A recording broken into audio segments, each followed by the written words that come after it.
Hello everyone, welcome back to my video channel. In this video, we will study about histology of adrenal gland. So first we will know what are these adrenal gland are and where they are located. The adrenal glands are paired yellow masses of tissue situated on the upper part of the kidney. So we know that we have a pair of kidney, right? So we have a pair of bean shaped kidney. So upper part of the kidney means they are located on the upper part of the kidney like this. Okay, as I am drawing in the diagram like this. These are called as adrenal glands.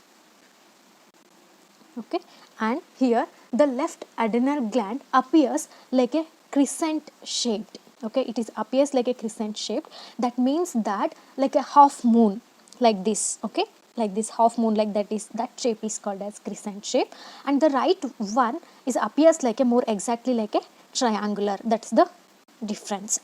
And each gland, okay, each gland is about the length. When you measure the length is about 5 centimeter, and the width is 3 to 4 centimeter, and the thickness is about 1 centimeter, and the weight it measures about 10 to 12 grams. Okay, weight is 10 to 12 grams. And when you do the vertical section, when you do the vertical section of the adrenal gland, so when you do the vertical section, the adrenal gland composed of 3 parts. Okay, it composed of 3 parts. The outer layer is called as capsule. Okay, this is called as capsule, and it has a cortex. Okay, this region, so this region is called as cortex, and this middle region is called as medulla. Okay, see, the vertical section of adrenal gland shows 3 parts, that is capsule, cortex, medulla. Cortex, it is derived from mesoderm. So just to remember easily, I have drawn with the short form arrow mark like this, so that you can remember very easily. Okay, the cortex derived from mesoderm, and the medulla, it is the nervous tissue that forms the sympathetic ganglia. Now we will study one by one. Okay, the first one is capsule. Actually, this capsule is going to act as a protective covering. Okay, we can say it is a cover of that gland.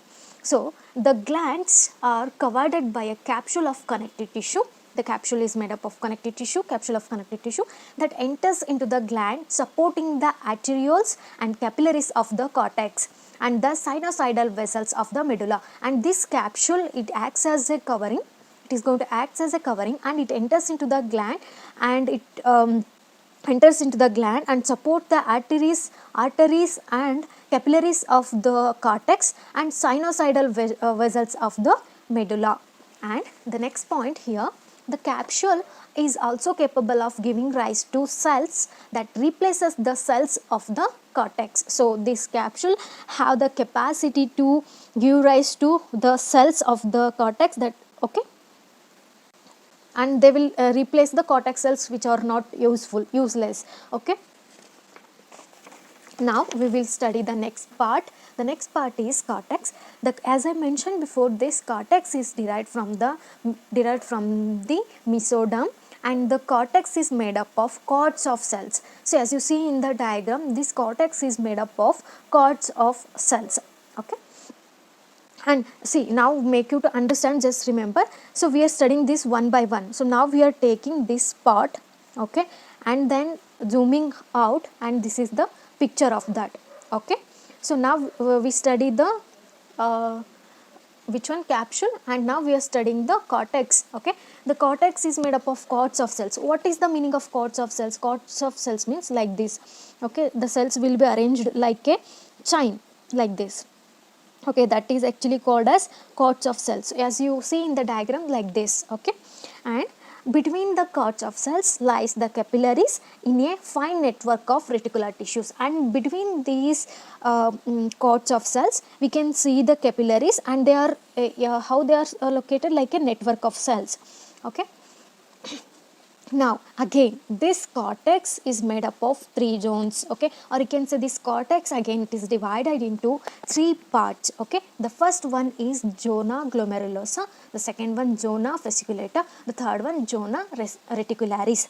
Now we will study the first one, that is zona glomerulosa.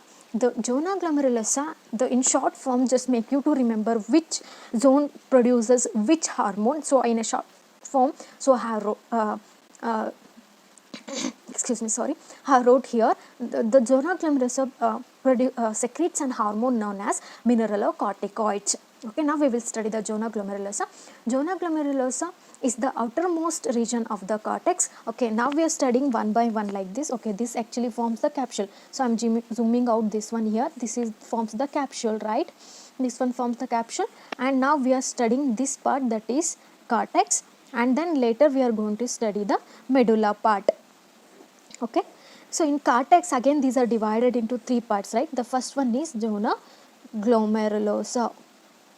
This is the, obviously then it will become the outermost region, okay, and it is a narrow region made up of columnar cells. Remember, zona glomerulosa is made up of columnar cells arranged in oval groups. They are arranged in a like this, they are arranged in a oval groups, okay, like this oval groups, and the cells have spherical nucleus, and cells have the spherical nucleus. The cytoplasm contains basophilic granules and few lipid droplets.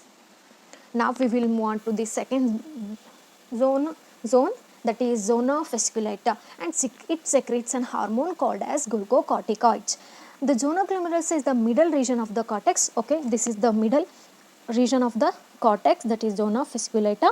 It forms the middle region of the cortex, and it is broadest region composed of cords of cuboidal and polyhedral cells, okay, and when comparing to other zones, this is the broadest one, and it consists of cords of cells. As I said before, cords of cells means like this, like chain of cells, okay, and which are maybe cuboidal or sorry, I have drawn like in square, but these are, that is wrong. So which are cuboidal or polyhedral like this, the cells will be polyhedral like this, okay, they will be polyhedral like this. That cells are running parallel to one another and radiating from the medulla. So here you can see the medulla, and they are parallel like this, one layer like this, they are parallel and they are radiating from, if this is the medulla region, they are radiating from the medulla region like this, okay. Now the cords may be 1 or 2 cells in width, and the cells are binucleated. They have 2, bi means 2, they have 2 nucleus. They also have lipid droplets that appears as a large vacuoles on staining. Okay, when you do the staining, the lipid droplets can be seen as a large vacuoles. Thus the cells referred to as Pancioces. That's why these are referred as spongiocytes.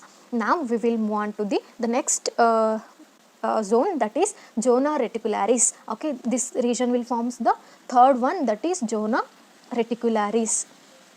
And this ZonaReticularis, it secretes an hormone called as androgen. Okay, the ZonaReticularis, it is the innermost zone having the cords of small cells that runs in all directions, forming a fine network. Okay, so in ZonaFasciculata, the cells are arranged in a form of cords of cells, okay, but in case of ZonaReticularis, as in reticularis, the cells are runs in all the directions, okay, and then they forms the fine network. Here the cells are smaller, having dense staining nucleus, and these also contains the lipid droplets, and they have the pigment granules.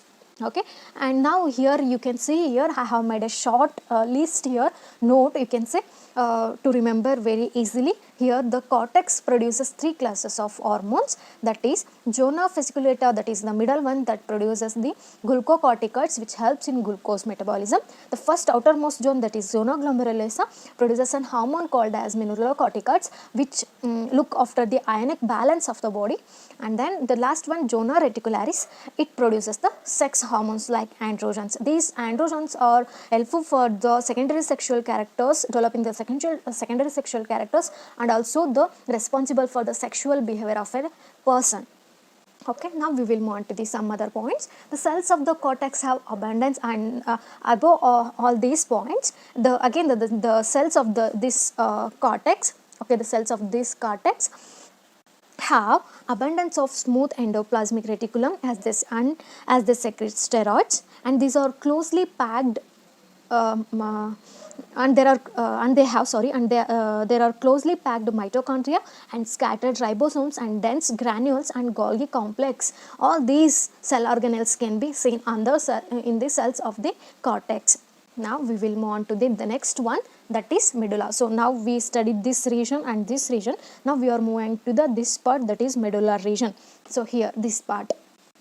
So now the first point here, the medulla is the innermost region made up of columnar cells or polygonal cells present in groups irregularly arranged around the blood vessels. Here in medulla, as you see in the diagram, so this actually forms the medulla region, right? So this means medulla region, the cells are made up of columnar cells and polygonal cells present in groups, and they are irregularly arranged around the blood vessels.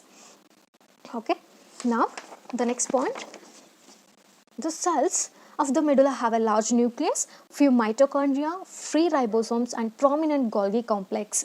You can see all these cell organelles in the cells of the medulla, and the cytoplasm of the cells contain granules that stains brown with chromosomes. That's why they are known as chromophene cells.